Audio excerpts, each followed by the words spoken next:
In this video, we'll look in detail at the contents of the MAMI Care Pathway Package, developed by the MAMI Global Network and released in 2021. MAMI stands for the Management of Small and Nutritionally At-Risk Infants Under 6 months and Their Mothers. For an overview of the MAMI Care Pathway Package and to learn more about its underlying principles, watch part 1 of this video series on the MAMI Global Network YouTube channel. So what does the MAMI Care Pathway involve in practice? There are 3 key phases: screening, assessment, and support and management. Screening is a quick assessment that takes place at any contact point with infants under 6 months and mothers, like vaccination visits or growth monitoring clinics, to cast a wide net for identifying at-risk infants. If a high-risk infant is identified according to IMCI danger signs, they will be referred for urgent hospital care. Most infants who are screened will have no problems and will be referred for routine healthcare and IYCF counseling. If a potential risk is identified at screening, then the infant and mother are referred for a more in-depth assessment by someone who has more specialized MAMI training. At this in-depth assessment, they are classified into one of 3 situations. They may be identified as low risk and be referred to routine healthcare and IYCF counseling. They may be identified as high risk and need referral to hospital or inpatient care. Or they may be moderate risk and can be safely treated in an outpatient or community setting. If a low-risk infant attending routine healthcare later develops issues, they can be referred for MAMI assessment at any time. The focus of MAMI care is those infants who are at higher risk than the general infant population, but medically stable. These are the infants who are enrolled in outpatient MAMI care until 6 months of age. The frequency of follow-up during enrollment will depend on what is right for the individual mother-infant pair, decreasing or increasing frequency as needed. At 6 months of age, infants and mothers have an outcome review and are either deemed recovered or referred on for continued support in relevant services. Let's look at what's involved in MAMI assessment and management. In summary, it starts with rapid screening, followed by assessment if risk is identified. Assessment begins with a check for IMCI danger signs, followed by a check for any further health issues, feeding assessment, maternal mental health assessment, and a check for other key risk factors.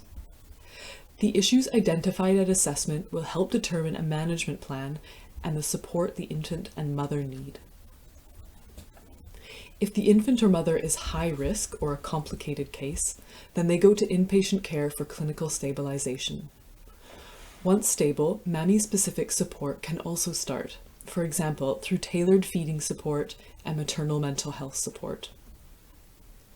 Most infants at this point of the pathway will be moderate risk and medically stable and can be safely treated as outpatients.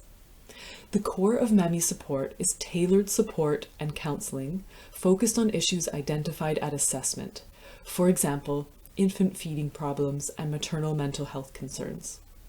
There are also core counseling topics relevant to all infants and mothers, including relaxation, crying and sleep issues, nurturing care, family and community support, and complementary feeding for when the infant reaches 6 months of age. Referrals are made to other services as needed and where available, and mother-infant pairs are enrolled until 6 months of age. Finally, infants may be referred from inpatient care for further support as outpatients, and infants who develop complications while in outpatient care should be referred for inpatient care. Let's now look in detail at the contents of the MAMI Care Pathway Package. There are 3 core materials in the package: user guides, which can serve as training materials or references and are formatted in the IMCI style, forms to gather patient data, and counseling cards to facilitate assessment and management by frontline health workers. These materials will likely require adaptation to different contexts, and they're available online at ennonline.net/MAMI Care Pathway. As we see here, each stage in the pathway is supported by different materials. We'll now look at the materials available at each stage of the pathway through screening, assessment, outpatient care, and the outcome review and referrals. First, let's look at the rapid screening stage. MAMI Rapid Screening is supported by the MAMI Rapid Screening Guide, which outlines the assessment steps, signs of risk, classification, and management actions for infants and mothers who are screened at various healthcare contact points. The assessment steps are divided into core screening criteria. These are IMCI danger signs and infant growth, and expanded criteria to include if the context and capacity allow for this. These include infant feeding and maternal mental health and well-being questions. Based on the outcome of the screening questions, infants and mothers are classified into one of 3 categories. If infants show an IMCI danger sign, then they're classified as having very severe disease and referred urgently to hospital care. If the infant and mother show signs of potential risk, then they are referred to the nearest MAMI service point for further assessment. And if there are no signs of severe disease or potential risk, then the pair is referred for routine healthcare and IYCF counseling. MAMI assessment is supported by the MAMI Assessment Guide and several forms. Let's start by looking at the guide. Similar to screening, assessment begins with a check for IMCI danger signs, which is followed by a check for clinical signs and symptoms. This is followed by assessment of infant growth, some key MAMI risk factors, and screening questions on infant feeding and maternal mental health. Next, the infant and mother are classified. The infant may have an IMCI danger sign or other condition that requires hospital referral, or the mother may have a severe mental health concern that requires urgent support. The mother or infant may show signs of moderate risk and be referred to MAMI outpatient care. Based on the screening questions on infant feeding and maternal mental health, further assessment of these may be required, and we'll look at those guides after this. If the infant and mother turn out to have low risk, then they are referred for routine healthcare and IYCF counseling. This is the core MAMI assessment form. It's color-coded to support with classification, with red for high risk, yellow for moderate risk, and green for low risk. It includes space to record basic information on the mother-infant pair, IMCI danger signs, clinical signs and symptoms, infant growth, and key MAMI risk factors. There are also 2 sets of screening questions for infant feeding and maternal mental health. We'll look at those forms after this. The MAMI assessment form leads to an overall classification of the infant and mother into one of 3 options: inpatient care for high-risk issues, outpatient care for moderate risk issues, and routine healthcare and IYCF counseling for those at low risk. MAMI outpatient support and management are supported by the MAMI enrollment and follow-up form and a set of counseling cards with accompanying support actions. The MAMI enrollment and follow-up form helps the health worker to monitor the infant and mother's progress during their time in MAMI outpatient care. It includes sections for monitoring infant clinical progress, growth, feeding, and maternal mental health. It includes space for notes and a decision-making aid to decide on the frequency of follow-up. It also contains a guide to the outcome review at 6 months of age that helps to classify the pair's status and make appropriate referrals for continued care. The MAMI counseling cards and support actions booklet are largely based on the UNICEF IYCF counseling cards that draw upon WHO resources and experts with MAMI-specific additions. They contain images and counseling information on infant feeding, relaxation techniques, crying and sleep, and nurturing care, among other topics. They are designed to have imagery on the front of the card to show the mother, and written guidance on the back of the card which the health worker can refer to during a consultation. Implementers can use or adapt these cards for a given context, or use existing cards and incorporate MAMI-specific additions. The MAMI Care Pathway Package also includes a user booklet that provides guidance on how to use the various health worker support materials included in the package. It can be used as a reference during trainings or to facilitate integration of the forms and counselling cards into existing health worker materials.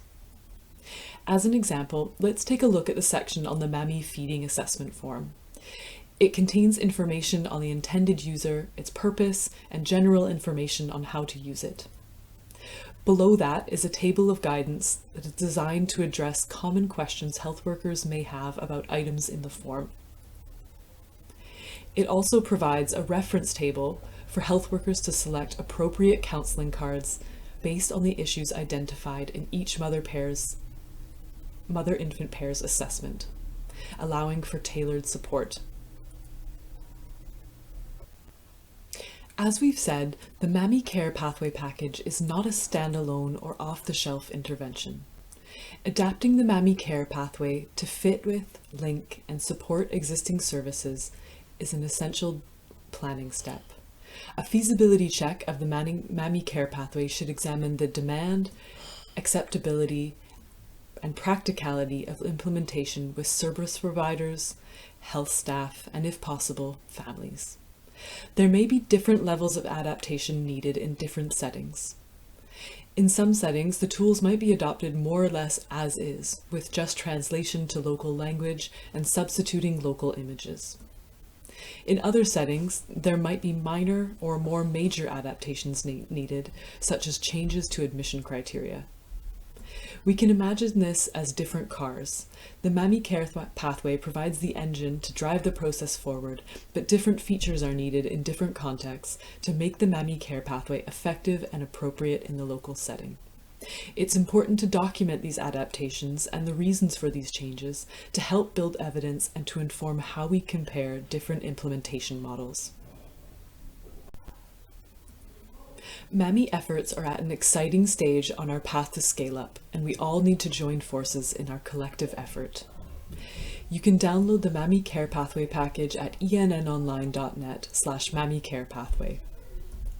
It's critical that we build evidence from implementation of what works and how in different contexts. We'll use your learning to shape future versions of the MAMI Care Pathway package, so please share your experiences and questions with the MAMI Global Network.